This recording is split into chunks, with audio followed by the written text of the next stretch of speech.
Et salut les amis! Donc ça fait un petit moment, j'étais pas là, c'est vrai, j'étais en vacances et mon Dieu, franchement, qu'est-ce que ça fait du bien.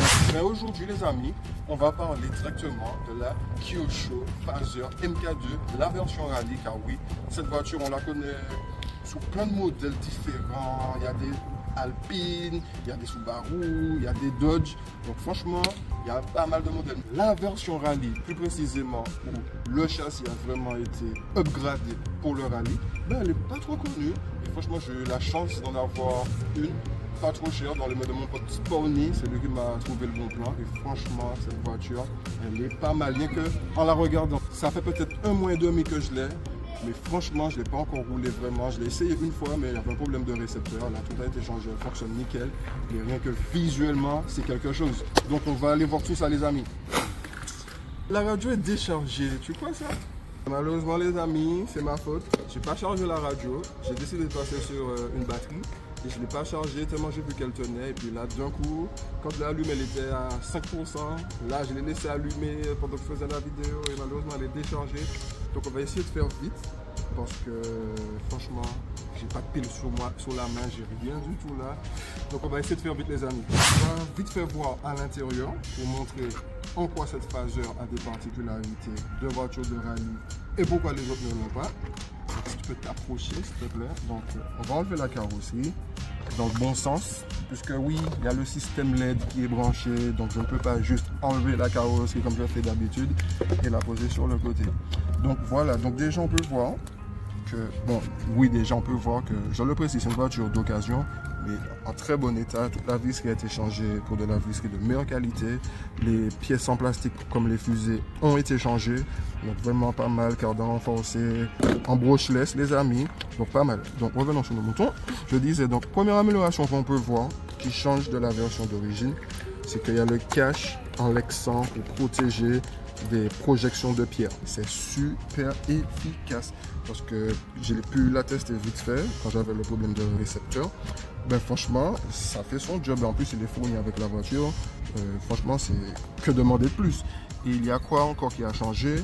Ben, la base du châssis, globalement, c'est pareil. Mais les triangles ont changé. Donc, ils sont vraiment pas pareils.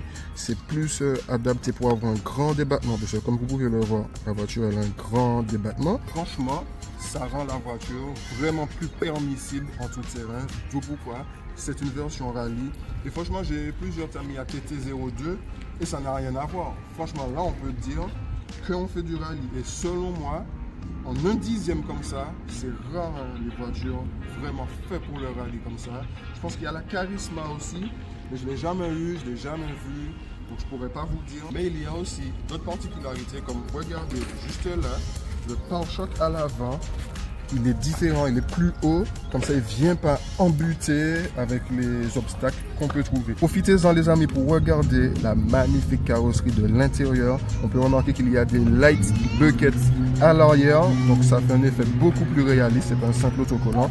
Et à l'avant aussi, il y a une espèce de light bucket pour rappeler le légendaire phare de la Subaru Impreza. Donc les amis, je ne vous cache pas, là, il y a un mauvais temps, regardez juste là.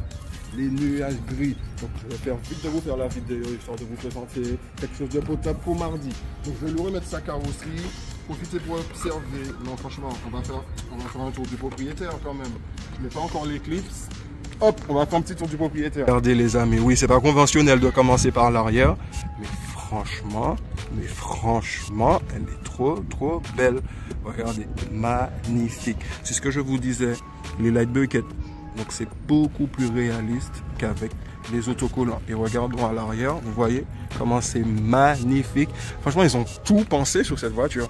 Et ça me rappelle les petites voitures Nico quand j'étais petit à la Noël et tout. J'attendais quasiment un an à chaque fois pour les avoir. Il fallait être sage pour les avoir les amis. Franchement, ça me rappelle trop ça. Comme je vous ai dit, le temps nous presse, la radio elle n'arrête pas de biper, là c'est un miracle qu'elle tourne. Donc c'est parti, on va essayer ce petit bolide. Franchement là, je ne vais pas encore parler, je viens juste d'accélérer. Mais regardez les amis, ce qu'on peut déjà observer, c'est que la voiture elle tangue comme une véritable voiture de rallye. On peut dire qu'en termes de comportement, elle a le comportement d'une voiture de rallye. Mais regardez-moi comment les amortisseurs ils réagissent. Incroyable ça. Donc on va accélérer un peu. Oh là là là là là là là là là là là là, je voulais pas passer là en plus. Et elle a glissé, j'ai accéléré trop fort, elle a glissé. C'est un beau petit moteur brushless à l'intérieur.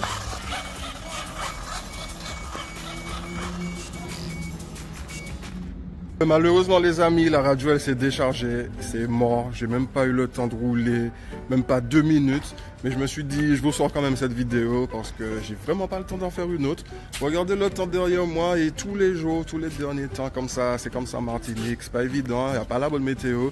Honnêtement j'étais avec mes enfants, ma femme et c'est la toute première fois, c'était un peu stressant, surveiller les enfants en même temps puisque j'ai pas encore recontacté la communauté RC depuis que je suis retourné des vacances et j'avais vraiment envie d'attendre le week-end prochain. Donc malheureusement c'est le week-end prochain que sortira une bonne vidéo. Du moins c'est le week-end prochain que je vais vous tourner la vidéo et que mardi prochain il y aura une vidéo comme vous avez l'habitude de voir. En fait je l'espère. Donc voilà les amis, c'est tout pour cette vidéo malheureusement. Mais je vous dis à mardi prochain pour une toute nouvelle vidéo. Allez!